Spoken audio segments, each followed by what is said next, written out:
Cyprian. The Battle of Midway, the naval clash that turned the Pacific War. In June 1942, the Pacific Ocean was a theater of ambition and desperation.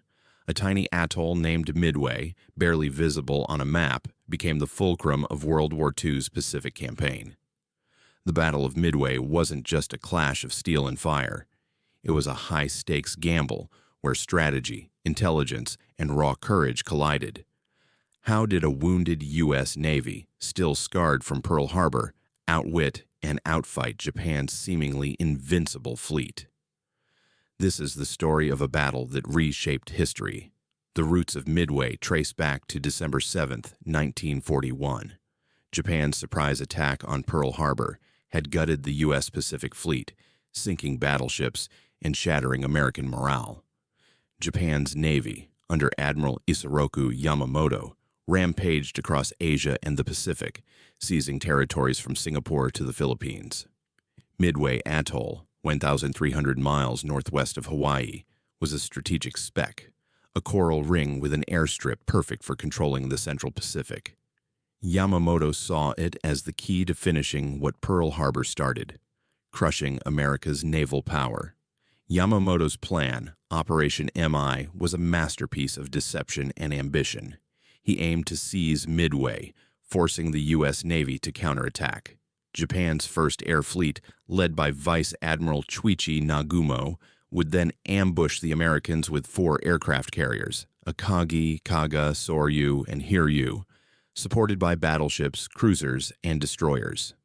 The Japanese fleet was a juggernaut, its pilots hardened by years of combat, its Zero fighters unmatched in speed and agility.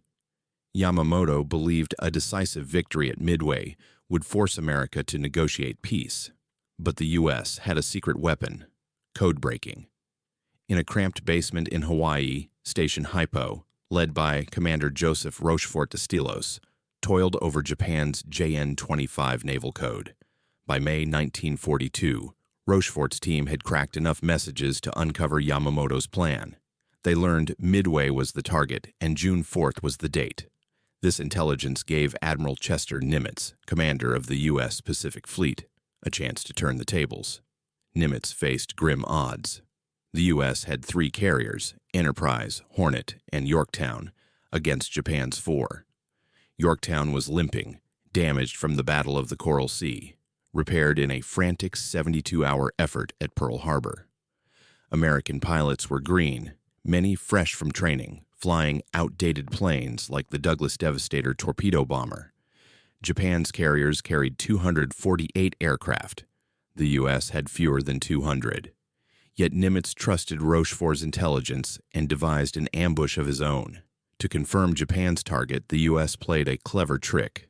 Midway's garrison sent a fake radio message about a broken water distillation plant. Japanese communications soon referenced a water shortage at AF, their code for Midway. This confirmed the target, allowing Nimitz to position his carriers northeast of the atoll, hidden from Japanese scouts. The U.S. fleet waited, poised for a fight it couldn't afford to lose. June 4th, 1942, dawned clear over the Pacific. At 4:30 a.m., Nagumo launched 108 planes to bomb Midway's defenses, aiming to soften the atoll for invasion. Midway's garrison, Marines with a motley air force of 26 Buffalo fighters, 21 dive bombers, and a few torpedo planes, scrambled to respond. The Buffaloes were no match for Japan's Zeros, which cut through them like a scythe. Bombs pounded Midway's runways, fuel tanks, and barracks, killing 11 defenders and wounding dozens. But the airstrip survived, and the invasion force didn't land. A small but critical victory. As Nagumo's planes returned, Nimitz's carriers struck. Enterprise and Hornet launched their air groups, dive bombers, torpedo planes, and fighters, 200 miles from the Japanese fleet. Yorktown followed, its squadrons joining the hunt. The American plan was to hit Nagumo's carriers while their planes were refueling, their decks cluttered with fuel and bombs. But the attack was chaotic. Radio silence, vital to avoid detection, left squadrons scattered across the vast ocean. The first to find the Japanese were Torpedo Squadron 8 from Hornet, led by Lieutenant Commander John Waldron. Their 15 Devastators flew low, armed with torpedoes but without fighter cover.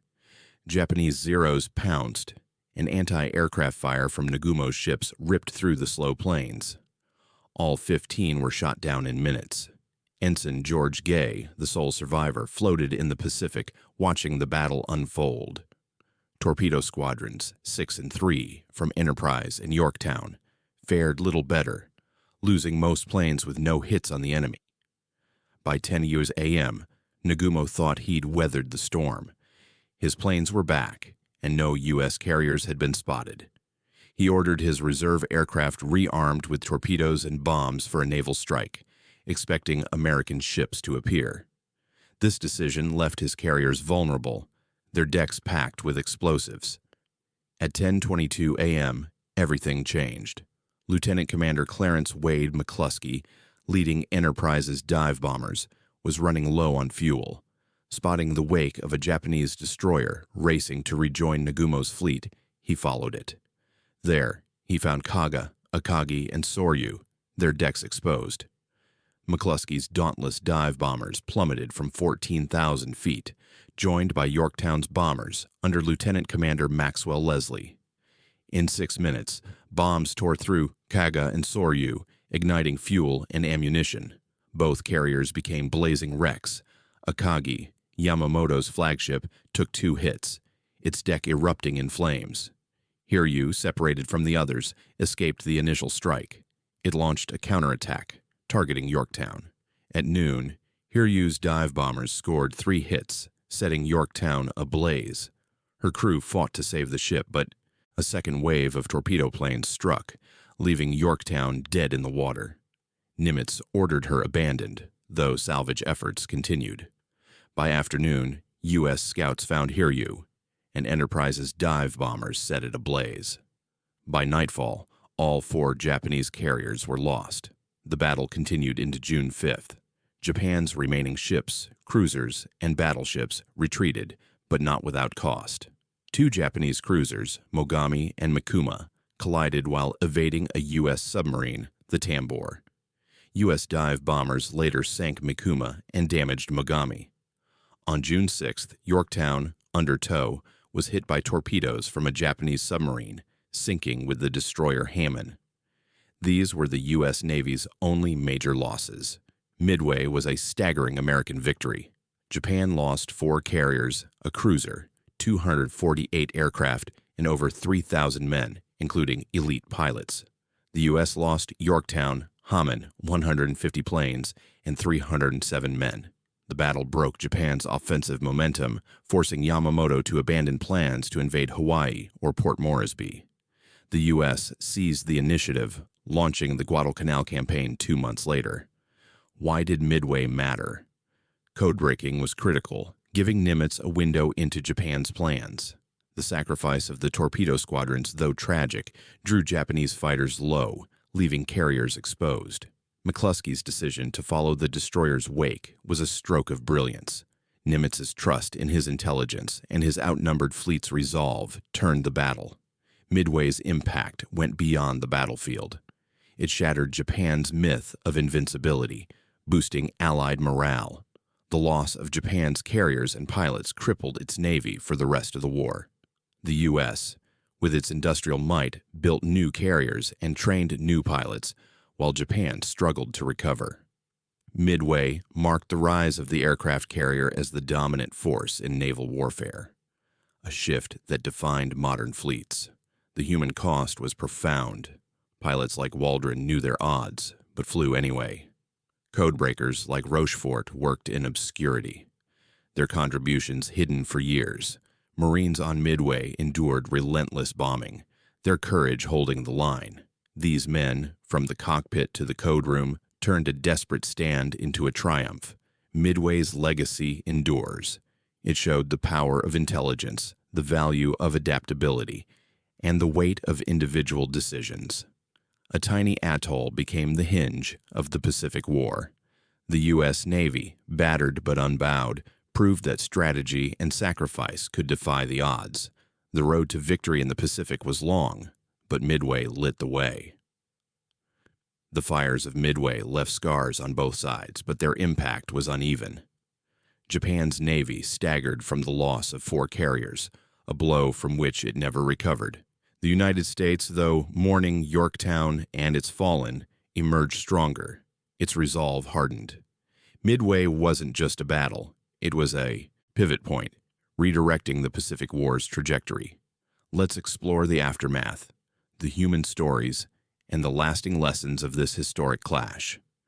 The scale of Japan's defeat was staggering. The carriers Akagi, Kaga, Soryu, and Hiryu weren't just ships. They were the heart of Japan's air power. Each carried elite pilots, many veterans of campaigns in China and Pearl Harbor. When the carriers sank, over 3,000 men perished, including 700 pilots and aircrew. Japan's training programs couldn't replace these losses quickly. New pilots lacked the skill and experience of those lost, weakening Japan's air arm for the rest of the war. The U.S. losses, while painful, were manageable.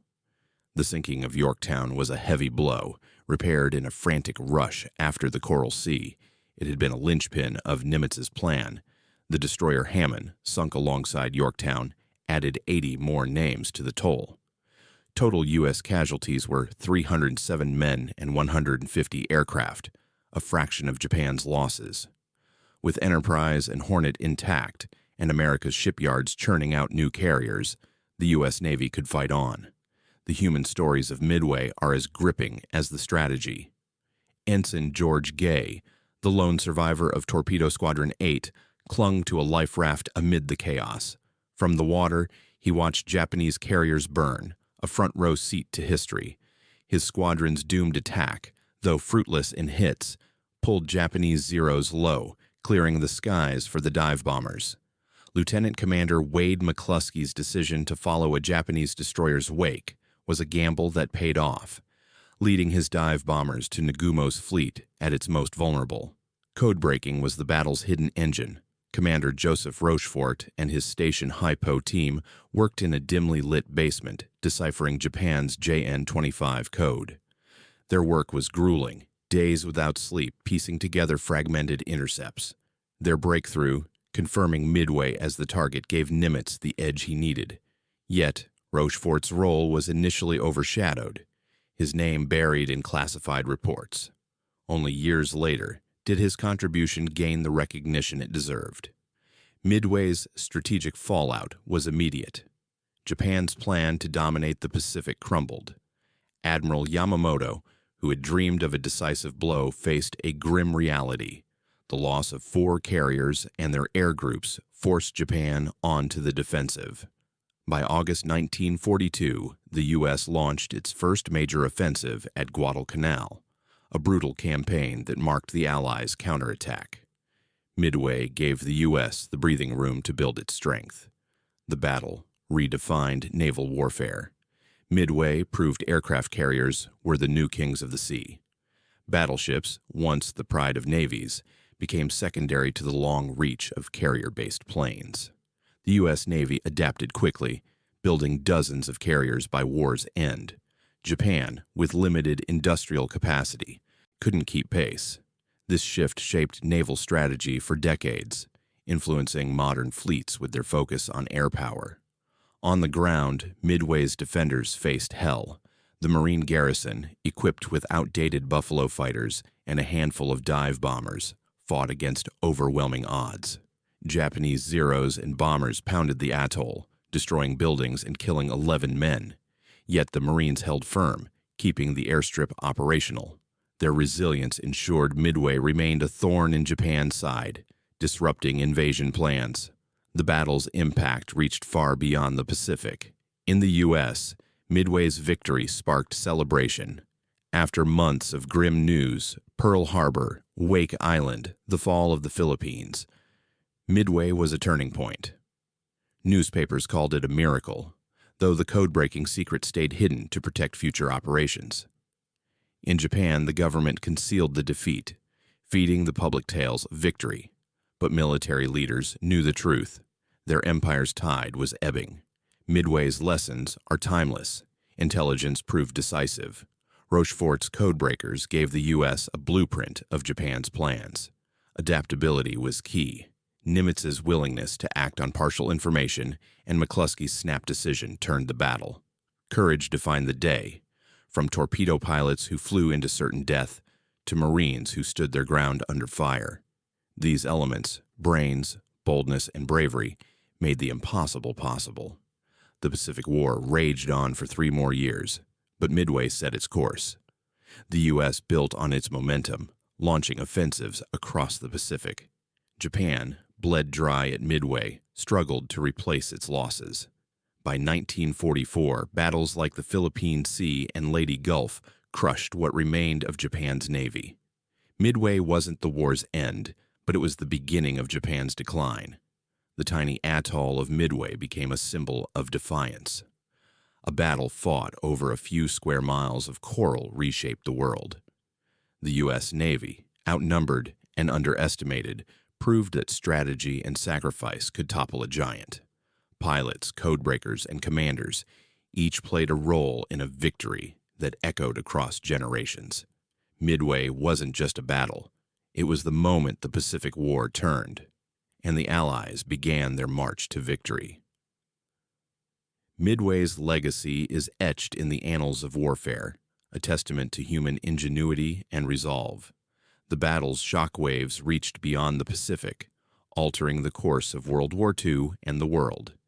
Its lessons of strategy, sacrifice, and the power of intelligence still resonate in military classrooms and beyond. Let's delve deeper into the ripple effects, the unsung heroes, and the enduring significance of this pivotal moment. For Japan, Midway was a catastrophe from which recovery was impossible. The loss of 4 carriers, Akagi, Kaga, Soryu, and Hiryu, gutted the Imperial Navy's offensive capability. These ships carried not just planes, but the expertise of Japan's finest aviators. Over 700 pilots and aircrew perished, men whose years of training couldn't be replicated. Japan's pilot training program, already strained, produced rookies who couldn't match the skill of their predecessors. This gap widened as the war dragged on, leaving Japan's carriers increasingly toothless. The United States, by contrast, turned loss into opportunity. The sinking of Yorktown and Hammond was a bitter price, costing 307 lives in a vital carrier. Yet, America's industrial might was unmatched. Shipyards in California and New York churned out new carriers, destroyers, and aircraft at a pace Japan couldn't dream of. By 1943, the U.S. Navy had more carriers than Japan had planes, a disparity that grew with each passing month. Midway bought the U.S. time to harness this strength. The human stories of Midway are haunting. Ensign George Gay, floating in the Pacific after his squadron's annihilation, witnessed the destruction of Japan's carriers. His survival, amidst the loss of all 29 comrades in Torpedo Squadron 8, was a miracle. Their sacrifice wasn't in vain. It distracted Japanese fighters, leaving the carriers open to the dive bombers' attack. Lieutenant Commander Clarence McClusky's gamble to follow a destroyer's wake was a moment of genius, born of instinct and desperation. His dive bomber's precision strike turned the battle in minutes. The Codebreakers at Station HYPO were the battle's silent architects. Commander Joseph Rochefort and his team worked in a Honolulu basement, surrounded by stacks of intercepted messages. Their decoding of JN-25 wasn't just technical, it was a race against time. They pieced together Japan's plans, predicting the attack on Midway down to the day. Rochefort's work gave Nimitz the confidence to commit his outnumbered fleet. Yet, the Codebreakers' role remained classified for decades, their names absent from early histories. Midway's strategic impact reshaped the Pacific War. Japan's dream of a quick victory forcing the U.S. to sue for peace died in the flames of its carriers. Admiral Yamamoto, a brilliant strategist, miscalculated the U.S. Navy's resilience and the power of its intelligence. After Midway, Japan shifted to defensive operations, fortifying islands like Guadalcanal and Truk. The U.S. seized the offensive, beginning a relentless island-hopping campaign that pushed toward Japan. The battle marked a turning point in naval warfare. Midway showed that carriers, with their ability to strike from hundreds of miles away, were the future. Battleships, once the pride of fleets, were relegated to support roles. The U.S. embraced this shift, building massive carrier task forces that dominated later battles. Japan, with its economy stretched thin, couldn't match this output, its navy dwindling as America's grew. On Midway Atoll, the Marines' stand was a saga of grit. Outgunned and outmatched, they flew obsolete Buffalo fighters against Japan's Zeros. Bombs rained on their positions, destroying barracks and fuel depots. Yet they kept the airstrip operational, denying Japan a foothold. Their defiance, though less celebrated than the carrier battle, was crucial to the victory. Midway's psychological impact was profound. In the U.S., the victory was a beacon after months of defeat. The public, unaware of the code-breaking edge, saw it as a triumph of American spirit. In Japan, the government hid the loss, but the military knew its empire was faltering. Midway eroded the confidence of Japan's leaders, planting seeds of doubt that grew as the war turned against them. The battle's lessons are studied to this day. Intelligence was the linchpin. Station HYPO's code-breaking turned a potential rout into a rout of the enemy. Adaptability proved vital. Nimitz's trust in incomplete data and McClusky's split-second decision were game-changers. Courage, from the torpedo pilots who flew to their deaths to the Marines who held the line, defined the outcome. Midway showed that wars are won not just by numbers, but by the human will to act. The Pacific War continued, brutal and unrelenting. Guadalcanal, Tarawa, Saipan, each battle built on Midway's momentum. Japan's navy, crippled by its losses, faced crushing defeats in the Philippine Sea and Leyte Gulf. By 1945, the U.S. was bombing Japan's homeland, a path made possible by Midway's victory. The battle wasn't the war's end, but it was the moment the tide turned. Midway, atoll a speck in the Pacific, became a legend. Its name evokes a clash where the underdog defied the odds. Pilots, sailors, codebreakers, and Marines each played a part in a victory that changed history. The Battle of Midway wasn't just a fight for an atoll. It was a fight for the future, and the Allies won it.